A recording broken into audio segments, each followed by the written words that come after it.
Hello friends, how are you? Welcome back to Dubey commerce classes.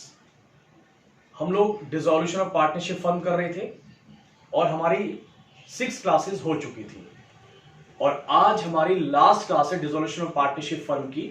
और आज हम जो करेंगे, मैंने आपको लास्ट क्लास में बताया था, लास्ट वीडियो में बताया था कि मैं आपके साथ कुछ स्पेसिफिक इंपॉर्टेंट पॉइंट्स हैं वो डिस्कस करूंगा जहां पर डाउट्स आते हैं, यानी कि वो सारे पॉइंट्स को हम लोग एक जगह इकट्ठा करके एक बार डिस्कस करने की कोशिश करते हैं।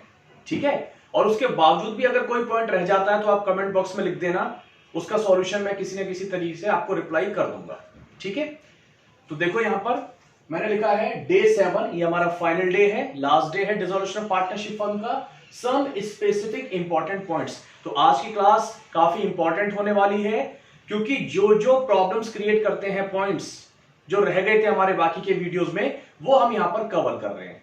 ठीक, तो एक एक पॉइंट को बड़े आराम से, बड़े ध्यान से सुनना है और समझना है। तो मैं आपको बुक में से पढ़ूंगा, फिर यहां पर मैं आपके साथ डिस्कस करूंगा। बढ़िया तो ये रहेगा कि आप अपना रजिस्टर और पेन लेके बैठो, तो जो पॉइंट्स मैं आपको बोल रहा हूं पहले आप उसको नोट कर लो, उसके बाद आप इस पॉइंट को देखना कैसे किया जा रहा है। बुक टीएस ग्रेवाल है वैसे। ठीक है, एक पॉइंट है ए, पार्टनर है ए टुक 50% of the stock at discount of 20%। Remaining stock was sold at a profit of 30% on cost. Book value of stock given in the balance sheet ₹4 lakh. वो ये कह रहा है कि बैलेंस शीट में स्टॉक 4 लाख का है और जो स्टॉक है 4 लाख का, उसका 50% पार्ट ए ने ले लिया है और वो कितने पे लिया है? 20% डिस्काउंट पे लिया है। तो पहले जरा इतना पार्ट ट्रीट कर लेते हैं। 4 लाख का 50% हुआ 2 लाख। 2 लाख यानी कि 2 लाख वाला पार्ट ए ने ले लिया और 20% डिस्काउंट पे लिया है। तो 2 लाख का 20% अगर हम निकालते हैं तो वैल्यू आती है 40,000। तो 40,000 आप इसे माइनस कर लो, तो कितने में ले लिया ए ने? 160 में। तो इस बात का मीनिंग निकल के आ गया, ए ने 50% स्टॉक 1,60,000 में ले लिया है।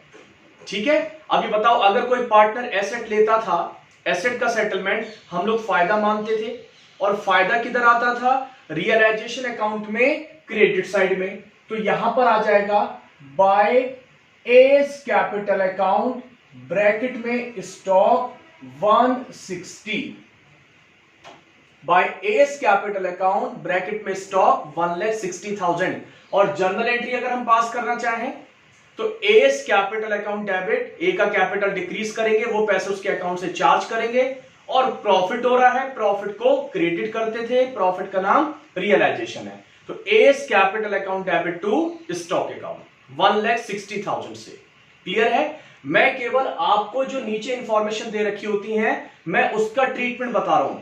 मैं स्टॉक को ट्रांसफर करने वाली एंट्रीज पास नहीं कर रहा हूं क्योंकि वो तो आप कर ही लोगे। सबसे पहला स्टॉक वो स्टेप होता था, स्टॉक अगर ट्रांसफर होगा तो 2 साइड में हो जाएगा। 4 लाख का जो स्टॉक है, जो बता रखा है 2 स्टॉक 4 लाख, सर कर ही दो। अच्छा चलो ठीक है, लिख देता हूं मैं यहां पर कि जो बैलेंस शीट में स्टॉक दे रखा है वो है 4 लाख, ये ट्रांसफर कर दिया और 4 लाख में से हाफ स्टॉक ए ने ले लिया।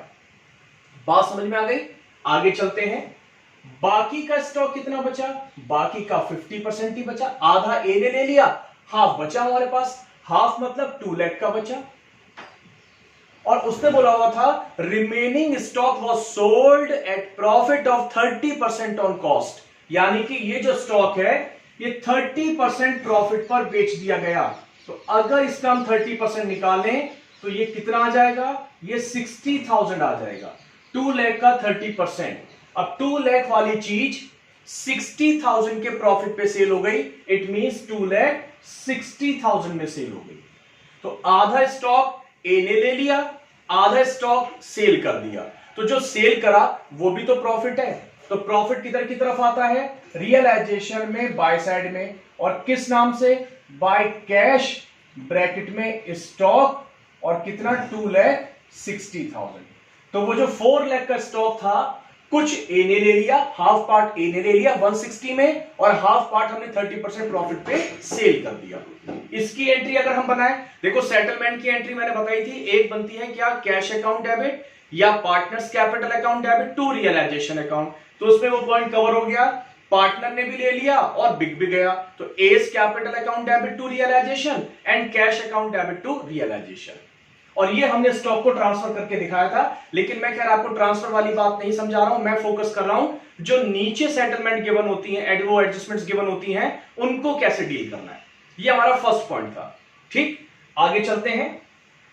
नेक्स्ट पॉइंट बोल रहा है डेटर्स ₹2,64,000 बैलेंस शीट में गिवन है, ऐसे लिखा हुआ है debtors ₹2,64,000, provision for doubtful debts 24,000 के गिवन है, 48,000 of book debts proved bad. चलो करके देखते हैं। बुक डेट्स का मतलब क्या होता है, बुक डेट्स डेटर्स का ही दूसरा नाम होता है बुक डेट्स। ये बुक वाले बड़े चालाक हैं, कभी कभार डेटर्स को बुक डेट्स के नाम से लिख देते हैं, और बुक डेट्स का मतलब डेटर्स, बुक डेट्स कहो या डेटर्स कहो, बात एक ही है। चलो अब देखते हैं, इन्होंने बोला हुआ है डेटर्स गिवन है, कितने गिवन है डेटर्स, 2,64,000 बैलेंस शीट में गिवन है। तो डेटर्स सबसे पहले क्या करोगे आप, ट्रांसफर करोगे टू डेटर्स 2,64,000, ये मैंने ट्रांसफर करा। फिर इसमें प्रोविजन भी दे रखा है, डेटर्स में से प्रोविजन माइनस करके जो दे रखा होता था, तो प्रोविजन किधर की तरफ होता है, बाय साइड में ट्रांसफर होता है, by provision for bad dates. ये गिवन है बच्चों 64,000। ठीक है, ध्यान देना, कुछ स्टूडेंट्स, हालांकि ये पॉइंट पहले मैं डिस्कस कर चुका हूं, लेकिन कुछ स्टूडेंट क्या करते हैं, बैलेंस शीट में डेटर्स लिखे 264 माइनस प्रोविजन है 64, तो जो आउटर कॉलम में डेटर्स आ रहे हैं 2 लाख, वो यहां पर डेटर्स 2 लाख को लिख देते हैं और प्रोविजन को इग्नोर कर देते हैं। वो पॉइंट गलत हो जाएगा, आपको दोनों को सेपरेट ट्रीट करना है, सेपरेट ट्रांसफर करना है। ठीक, ये तो खैर ट्रांसफर एंट्री हो गई। Journal entry realisation account debit, क्योंकि डेबिट में है, realisation account debit to debtors, और ये provision for bad debts account debit to realisation. Journal entries तो हमने पहली क्लास में कर ली थी, फर्स्ट सेकंड क्लास में हमने कर रखा है। आगे लिखा हुआ है ₹48,000 of book debts proved bad. वो कह रहा है जो डेटर्स हैं 64 के, इसमें से 48,000 के डेटर्स बैड हो गए, मतलब डूब गए, पैसे नहीं मिले। बताओ प्रॉफिट या लॉस, किसके बारे में बात हो रही है, डेटर्स। और एसेट के बारे में बात होती थी, मैंने आपको अपनी सारी वीडियोस में बोला है, एसेट के बारे में बात होगी तो वो प्रॉफिट है, और प्रॉफिट किधर लिखते हैं, बाय साइड में, किस नाम से, या तो कैश या पार्टनर। अगर पार्टनर का नाम दे रखा है तो पार्टनर, मतलब वो एसेट अगर पार्टनर ने लिया है, अदरवाइज कैश। तो यहां पार्टनर तो है नहीं, तो यहां पर बाय कैश। अब वो कह रहा है 48,000 प्रूव्ड बैड, यानी कि 48 डूब गए। अरे 48 डूब गए, बाकी तो मिल गए। एसेट के सेटलमेंट से मैंने बोला था 1 रुपया भी मिलेगा, आपको उसको प्रॉफिट मानना है। ठीक है, तो कितने पैसे मिल गए, 264 में से आप 48 माइनस कर लो, 264 में से 48, 6 और 1, तो 2,16,000 हमें डेटर से रिकवरी हो गई बाय कैश, ब्रैकेट में डेटर्स। कितना, 2,16,000। जर्नल एंट्री अगर हम लोग पास करें तो cash account debit to realisation account 2,16,000। ठीक है, आगे बढ़े, बात समझ में आ गई ये वाली। अगर आप ऐसे प्रॉफिट लॉस चेक करोगे तो वो ये अकाउंट अपने आप, मैंने बताया था प्रॉफिट लॉस बता रहा है। डेटर्स आपने 264 इधर लिखे और उसकी रियलाइज्ड वैल्यू उधर लिखी 2,16,000, तो अपने आप जो डिफरेंस हुआ 48,000 का बैड डेट्स वाला, वो अकाउंट ने लॉस को रिकॉर्ड कर लिया। इसलिए मैं बार बार बोल रहा हूं, आपको इंडिविजुअल प्रॉफिट लॉस के बारे में टेंशन नहीं पालनी है। आप तो बस एसेट बिक रही है उसे प्रॉफिट मानना, और लायबिलिटीज का सेटलमेंट हो रहा है उसे आपको लॉस मानना है। प्रॉफिट कहां पर आते हैं, प्रॉफिट रियलाइजेशन में क्रेडिट साइड में आते हैं, और किस नाम से आते हैं, या तो कैश के नाम से आते हैं या फिर पार्टनर के नाम से आते हैं। और ऐसे ही अगर लायबिलिटीज का सेटलमेंट होगा तो वो किधर आएगा, वो लॉस है रियलाइजेशन के डेबिट में टू साइड में, या तो कैश या पार्टनर। आगे चलते हैं। एक पॉइंट बोला हुआ है, इन्वेस्टमेंट कॉस्टिंग 20,000 बीइंग 1,000 शेयर्स, यानी कि हमने किसी कंपनी के 1,000 शेयर्स में पैसा इन्वेस्ट कर रखा है और उनकी वैल्यू, बुक वैल्यू 20,000 है। Costing 20,000, 1,000 shares had been written off from the books, लेकिन वो बुक से राइट ऑफ हो चुके हैं, यानी कि बुक में से खत्म हो चुके हैं। हमारे पास शेयर्स पड़े हुए हैं 1,000 और 20,000 उनकी वैल्यू है, लेकिन बुक में नहीं लिखी हुई है, अनरिकॉर्डेड है, मतलब बैलेंस शीट में गिवन नहीं है, कहने का मतलब है। और जब फर्म डिसॉल्व होती है, बैलेंस शीट में हो ना हो कोई फर्क नहीं पड़ता, अब तो बिजनेस बंद हो रहा है, तो जो भी एसेट मिलेगी आप उसको बेचो। तो उन्होंने बोला हुआ है had been written off from the books, these investments यानी कि shares are valued at the rate of 15 each. एक शेयर की वैल्यू 15 रुपए लगाई गई है और शेयर्स हैं कितने, 1,000, and distributed between the partners in their profit sharing ratio. तो कुल मिला के किसकी बात हो रही है, एसेट की बात हो रही है। एसेट के सेटलमेंट किधर आता है, फायदा माना जाता है, और फायदे किधर आएंगे, रियलाइजेशन में। किस नाम से, पार्टनर या कैश, और यहां पर बोल रहा है कि पार्टनर्स में डिस्ट्रीब्यूट कर देना वो जो शेयर्स हैं, तो बाय एस कैपिटल बाय बीस कैपिटल। सपोज अगर दो ही पार्टनर हैं तो 1,000 शेयर्स थे, 15 रुपीज उसकी वैल्यू लगाई गई, 15,000 हो जाएगा, और जो भी रेशियो होगा मैं इक्वली मान रहा हूं, तो 7,500 में उसको हम डिस्ट्रीब्यूट कर देंगे। क्लियर है? तो सिंपल पॉइंट, बस लैंग्वेज को समझना है जो प्रॉब्लम करती है, अदरवाइज एंट्री तो वही बननी है। एसेट का सेटलमेंट बाय में लिखना है, लायबिलिटीज का सेटलमेंट टू में लिखना है। आगे चलते हैं। नेक्स्ट पॉइंट अगर हम लोग बात करें, नेक्स्ट पॉइंट है हमारा नेक्स्ट पॉइंट,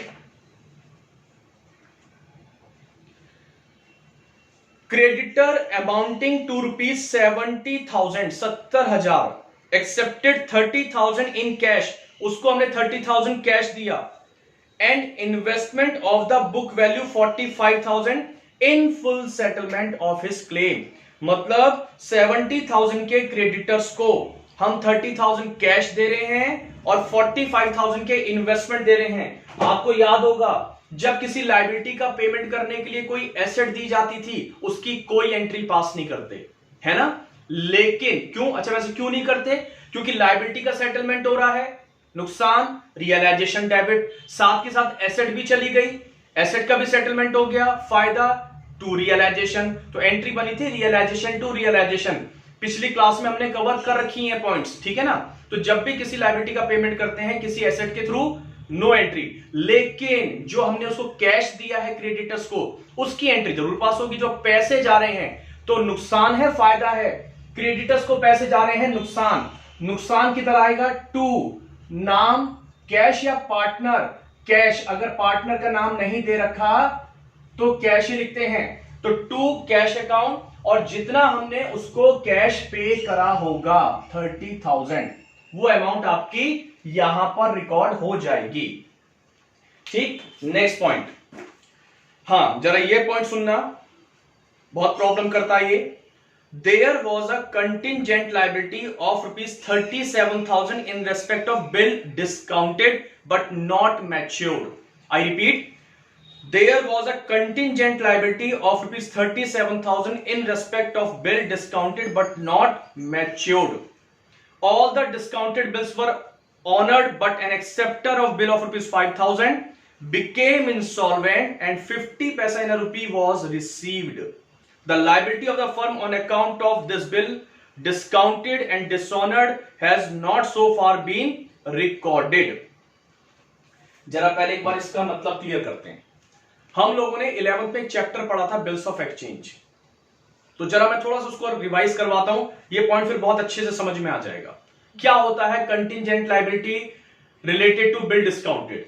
मान लो मैं फर्म हूं और मैंने आपको गुड्स बेचे, 5,000 के मैंने आपको गुड्स बेचे, ठीक है, तो मुझे आपसे फ्यूचर में 5,000 लेने हैं। अब मैंने क्या करा, एक बिल लिखा, बिल में क्या लिखा कि आज से 2 महीने बाद या 3 महीने बाद, जो भी इसमें ड्यूरेशन लूंगा मैं, सपोज 3 मंथ्स ले लेता हूं कि आज से 3 मंथ्स बाद आप मुझे मेरे 10,000 रुपीज या 12,000 रुपीज, जितने भी मैंने आपको गुड्स बेचे, सपोज 10,000 के बेचे हैं, तो आप मुझे मेरे 10,000 रुपीज वापस कर देना और वो बिल मैं आप लोगों के पास भिजवा दूंगा। आप उसे पढ़ोगे, उसमें लिखा हो कि आज से 3 मंथ्स बाद आप मुझे मेरे 10,000 वापस करोगे, उस पे आप अपनी कंसेंट दे दोगे, साइन कर दोगे और वो बिल लौट के मेरे पास आ जाएगा। वो बिल टेक्निकली मेरे लिए BR है, बिल्स रिसीवेबल, और आपके लिए वो लायबिलिटी है, बिल्स पेबल। यहां तक की बात आप जानते हो। चलो खैर, यहां तक समझ में आ गया। अब वो बिल मेरे पास आ गया, BR है 10,000 का, मुझे पैसों की जरूरत पड़ गई तुरंत, अचानक मुझे पैसों की जरूरत पड़ी। आप तो पेमेंट करोगे नहीं, आप तो 3 महीने बाद ही पेमेंट करोगे, जो बिल की डेट उसमें लिखी होगी। अब मैं क्या करूंगा, इस बिल को अपने बैंक वालों के पास ले जाऊंगा और बैंक से कहूंगा, बैंक ये मेरे पास बिल रखा हुआ है 10,000 का, प्लीज ये बिल ले लो और इसके बदले में आप मुझे पैसे दे दो। तो बैंक वाले हमारे को सर्विसेज प्रोवाइड करते हैं कि वो आपके बिल को डिस्काउंट करा देते हैं। हमने इसकी एंट्री भी करी थी वैसे 11th में। खैर, अब मैं उन बातों को नहीं याद करवा रहा। तो मैंने बिल बैंक वालों को दिया, बैंक वालों ने थोड़ा बहुत पैसा काट लिया, सपोज 500, क्योंकि जब फैसिलिटी दे रहे हैं तो अपने चार्जेस भी लेंगे, तो 500 काट लिए और उन्होंने मेरे अकाउंट में 9500 डिपॉजिट करवा दिए। मेरा काम चल गया, मुझे पैसे मिल गए, हालांकि थोड़ा बहुत लॉस हुआ लेकिन काम चल गया, 9500। ठीक, बैंक वालों की इसमें इनकम हो गई है और आपको 3 महीने बाद पेमेंट करनी है, आपको 3 महीने का टाइम मिला हुआ है। अब आगे क्या होगा, बैंक ने जो मेरे अकाउंट में 9500 पे किए हैं, उस बिल, उस कागज के बदले में वो किसके विश्वास पे किए हैं, आपके या मेरे?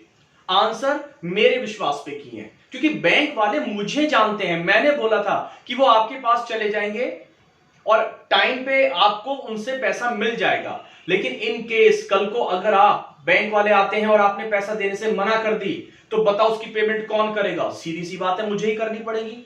तो ये मेरे लिए कंटिंजेंट लायबिलिटी है, यानी कि जो बिल मैंने डिस्काउंट करा लिया उसकी तलवार मेरे ऊपर अभी लटकी हुई है। कंटिंजेंट लायबिलिटी क्या होती है? फ्यूचर में दे भी सकते हैं और नहीं भी दे सकते हैं। अगर आपने बिल की पेमेंट कर दी तो मुझे नहीं देना पड़ेगा, लेकिन किसी वजह से अगर आपने बिल की पेमेंट नहीं करी, इट मींस बिल डिसऑनर हो गया, तो पेमेंट मुझे करनी पड़ेगी। ठीक, तो ये होता है contingent liability on bill discounted. तो उसमें यही कह रहा है कि हमारा एक कंटिंजेंट बिल था और वो बिल था कितने रुपए का था? 37,000 का था। एक्सेप्टर इंसॉल्वेंट हो गया था, यानी कि ड्रॉई जिसने बिल को एक्सेप्ट करके भेजा था वो इंसॉल्वेंट हो गया। तो इसका मतलब क्या हो गया? पेमेंट अब फर्म को करनी पड़ जाएगी। फर्म के लिए क्या है?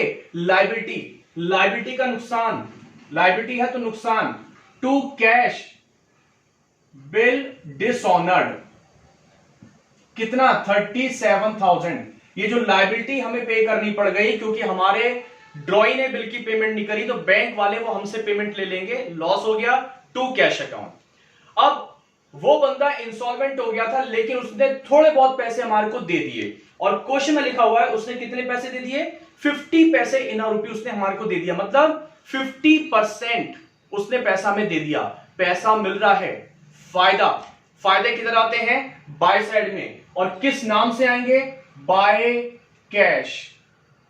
37,500 का आप आधा कर दो तो ये हो जाएगा 18,500, हमारे को पैसे मिल गए।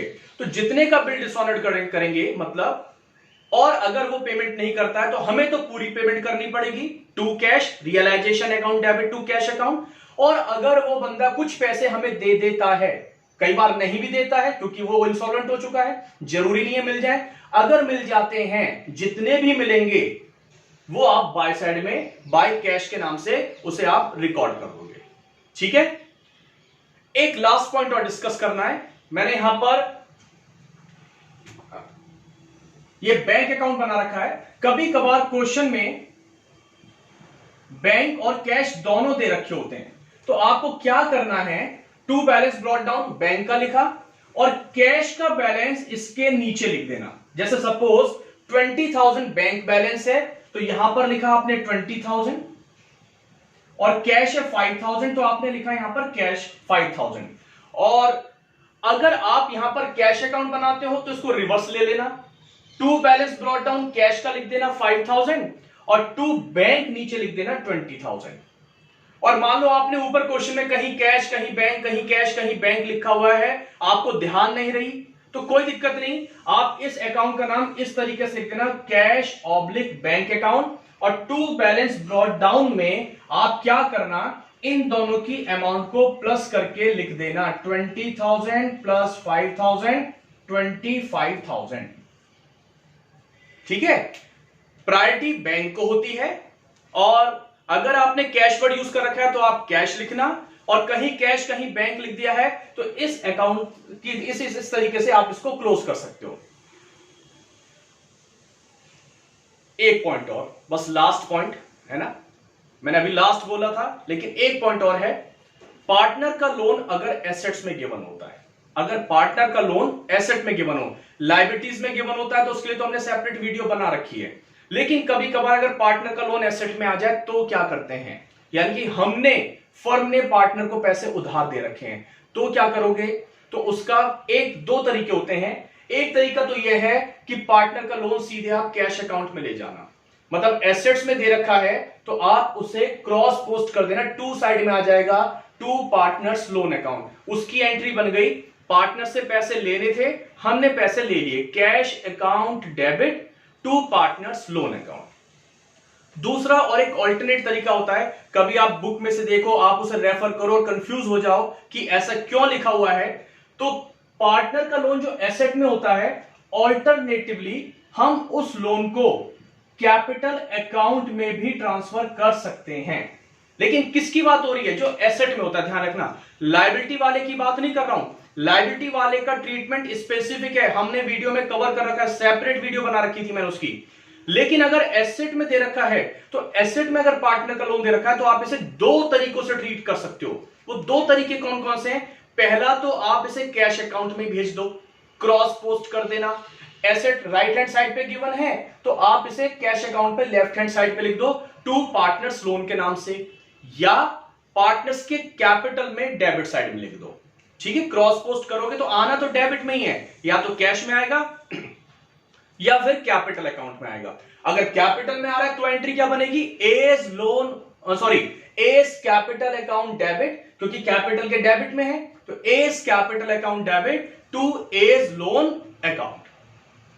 ठीक है बच्चों, तो उम्मीद है ये कुछ पॉइंट जो मैंने आज डिस्कस करे हैं, जिनके ऊपर वीडियो अलग से नहीं बनी हुई थी तो मैंने उसको इस वीडियो में कवर किया है।